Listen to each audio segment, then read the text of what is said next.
नमस्कार, मैं आपके साथ अब्दुल करीम और आप देख रहे हैं प्राइम टीवी। खबरों की शुरुआत करते हैं। साउथ दिल्ली के देवली विधानसभा से विधायक प्रकाश जारवाल के खिलाफ जल्द ही आम आदमी पार्टी एक बड़ी कार्रवाई करते हुए उसे पार्टी से निलंबित या बर्खास्त कर सकती है। आम आदमी पार्टी मुख्यालय के एक वरिष्ठ सूत्रों ने इस खबर की पुष्टि की है। डॉक्टर सुसाइड केस में नेबसराय थाना पुलिस प्रकाश जारवाल और उसके सहयोगी कपिल नागर को गिरफ्तार कर चुकी है। फिलहाल वह तिहाड़ जेल में न्यायिक हिरासत में है। दरअसल देवली विधानसभा इलाके में रहने वाले एक डॉक्टर ने पिछले महीने ही आत्महत्या कर ली थी। आत्महत्या करने से पहले डॉक्टर राजेंद्र ने एक सुसाइड नोट लिखा था और विधायक प्रकाश के खिलाफ बड़ा आरोप लगाते हुए अपनी मौत का जिम्मेदार विधायक और उसके बेहद करीबी सहयोगी कपिल नागर को ठहराया था। देश में 25 मई से घरेलू उड़ानों की सेवा बहाल हो जाएगी, लेकिन महाराष्ट्र सरकार ने इस पर असमर्थता जता दी है। महाराष्ट्र सरकार का कहना है कि वह 25 मई से विमान सेवा नहीं शुरू कर सकती है। उसने शनिवार को केंद्र सरकार को कारण भी बता दिया है। राज्य सरकार का कहना है कि उसके अहम शहर मुंबई और पुणे रेड जोन में और इन शहरों में ट्रैफिक और लोगों की आवाजाही पूरी तरह से पाबंदी है। ऐसे में अभी विमान सेवा शुरू नहीं कर सकते हैं। पश्चिम बंगाल की मुख्यमंत्री ममता बनर्जी ने शनिवार को मोदी सरकार से अपील की है कि राज्य में आए चक्रवाती तूफान अम्फान ने कई हिस्सों को तबाह कर दिया। ऐसे में पश्चिम बंगाल में फिलहाल उड़ान संचालन को स्थगित ही रखा जाए। ये बात ममता बनर्जी ने उस वक्त कही जब वे तूफान प्रभावित साउथ 24 परगना जिले का दौरा कर कोलकाता लौटी थी। मीडिया को संबोधित करते हुए ममता बनर्जी ने कहा, चूंकि हम इस तरह की आपदा का सामना कर रहे हैं, इसलिए कुछ दिनों का इंतजार करना बेहतर होगा। 25 मई के बजाय अगर उन्होंने 30 मई तक इसे टाल दिया तो हम इसे बेहतर तरीके से प्रबंधित कर सकते हैं। देश की लाइफलाइन कही जाने वाली इंडियन रेलवे अब तेज रफ्तार पकड़ने की तैयारी में है। 1 जून से 100 जोड़ी ट्रेनें पटरी पर उतरेंगी। टिकट बुकिंग के लिए शुक्रवार से ही काउंटर खुल गए हैं। कोरोना संकट और लॉकडाउन के बीच श्रमिकों और प्रवासी मजदूरों को उनके गृह राज्य तक पहुंचाने में रेल मंत्रालय महत्वपूर्ण भूमिका निभा रहा है। रेलवे की ओर से इस बात का पूरा ख्याल रखा जा रहा है कि श्रमिक स्पेशल ट्रेनों में यात्रियों को किसी प्रकार की तकलीफ ना हो। यात्रियों को राहत देने के लिए लगातार प्रयासों के बीच रेल मंत्रालय ने अब अगले 10 दिनों में 2600 और श्रमिक स्पेशल ट्रेनें चलाने का फैसला किया है। कोरोना संकट से निपटने के लिए देश में लॉकडाउन लगातार जारी है। हालांकि लॉकडाउन के चौथे चरण में जनता को काफी सहूलियतें दी जा रही हैं। दरअसल ये छूट इसलिए दी गई है क्योंकि कोरोना के साथ ही साथ सरकारों को देश की अर्थव्यवस्था को भी पटरी पर बनाए रखने में काम करना है।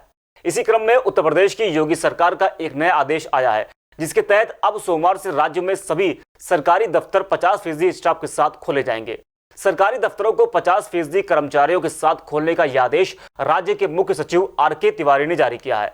आदेश के मुताबिक अब सरकार से संबंधित सभी कार्यालय खुलेंगे। इसके लिए 3 शिफ्ट में समय का आवंटन भी किया गया है। नई व्यवस्था के मुताबिक सरकारी दफ्तरों में सुबह 9 बजे से लेकर शाम 7 बजे तक 3 शिफ्ट में काम होगा। कोरोना वायरस के चलते पूरे देश में लॉकडाउन घोषित है। इस बीच उत्तर प्रदेश में कोरोना काल में सेवा को माध्यम बना सभी राजनीतिक दल अपना ग्राफ ठीक करने में जुट गए। सामने मिशन 2022 है। इसके लिए सत्ताधारी दल बीजेपी हो या विपक्षी पार्टियां सभी जमीनी स्तर पर उतर चुकी हैं। सबसे आगे बीजेपी है तो समाजवादी पार्टी और कांग्रेस के कार्यकर्ता भी जमीन पर नजर आने लगे हैं। दूसरी तरफ बहुजन समाज पार्टी की प्रमुख भी तकनीक के माध्यम से सक्रिय है। योगी सरकार के 3 साल बीत चुके हैं। ऐसे में मिशन 2022 के लिए भी उल्टी गिनती शुरू हो चुकी है। अमेरिकी राष्ट्रपति डोनाल्ड ट्रंप लगातार मलेरिया की दवा हाइड्रोक्सीक्लोरोक्विन को कोरोना संक्रमण के इलाज के लिए सबसे बेहतर और जादुई बता चुके हैं। बीते दिनों उन्होंने यहां तक कह दिया कि वे खुद भी कोरोना से बचने के लिए रोजाना हाइड्रोक्सीक्लोरोक्विन दवा ले रहे हैं। हालांकि अब साइंस मैगजीन लाइसेंट ने अपनी स्टडी में पाया है कि कोरोना वायरस से संक्रमितों के इलाज में जहां हाइड्रोक्सीक्लोरोक्विन दवा दी जा रही है, वहां मरने का खतरा बाकी जगहों से काफी ज्यादा है। इस स्टडी में पाया गया है कि मलेरिया की इस दवाई से कोरोना संक्रमितों को कोई फायदा नहीं हो रहा है। इजराइल के प्रधानमंत्री बेंजामिन नेतन्याहू ने बीते साल अपने देश में सबसे लंबे समय तक शासन करने का रिकॉर्ड बनाया था। अब उनके नाम एक और रिकॉर्ड दर्ज हो गया है। नेतन्याहू इजराइल के पहले ऐसे प्रधानमंत्री बन गए हैं जिन्हें पद पर रहते हुए भ्रष्टाचार के आरोप में कोर्ट में पेश होना होगा। सुरक्षा गार्डों से घिरे नेतन्याहू आज भ्रष्टाचार के आरोपों में यरूशलेम की जिला अदालत में पेश होंगे। कई दशकों से चुनाव के बैलेट बॉक्स पर जीत का पताका लहराने वाले नेतन्याहू के राजनीतिक करियर पर भ्रष्टाचार का यह केस बट्टा लगा सकता है। भारत और चीन के बीच सीमा पर टेंशन लगातार बढ़ती जा रही है। लद्दाख में वास्तविक नियंत्रण रेखा के पास पैंगोंग त्सो झील और गलवान घाटी में चीनी सेना तेजी से अपने सैनिकों की संख्या बढ़ा रही है। पिछले 2 हफ्ते से चीन ने इन इलाकों में 100 से ज्यादा टेंट बना डाले हैं। इस बीच हालात की गंभीरता को देखते हुए भारत ने भी अपने सैनिकों की तैनाती यहां बढ़ा दी है। एक रिपोर्ट के मुताबिक लद्दाख में भारतीय सेना कुछ अतिरिक्त बटालियन को सीमा पर भेज रही है। लेह सेना की दूसरी यूनिट में करीब 10 से 12 हजार सैनिक है। मामले की गंभीरता का अंदाजा इसी बात से लगाया जा सकता है कि 2 दिन पहले सेना प्रमुख जनरल मनोज मुकुंद नरवणे हालात का जायजा लेने के लिए लद्दाख गए थे।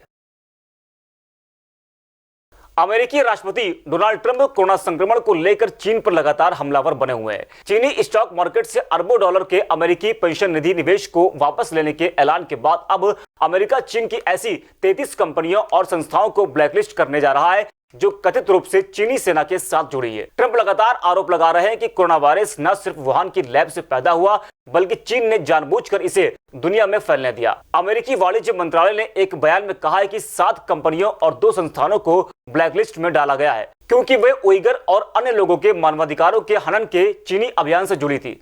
चीनी सेना के लिए सामान की आपूर्ति करने के कारण लिस्ट में डाला गया है।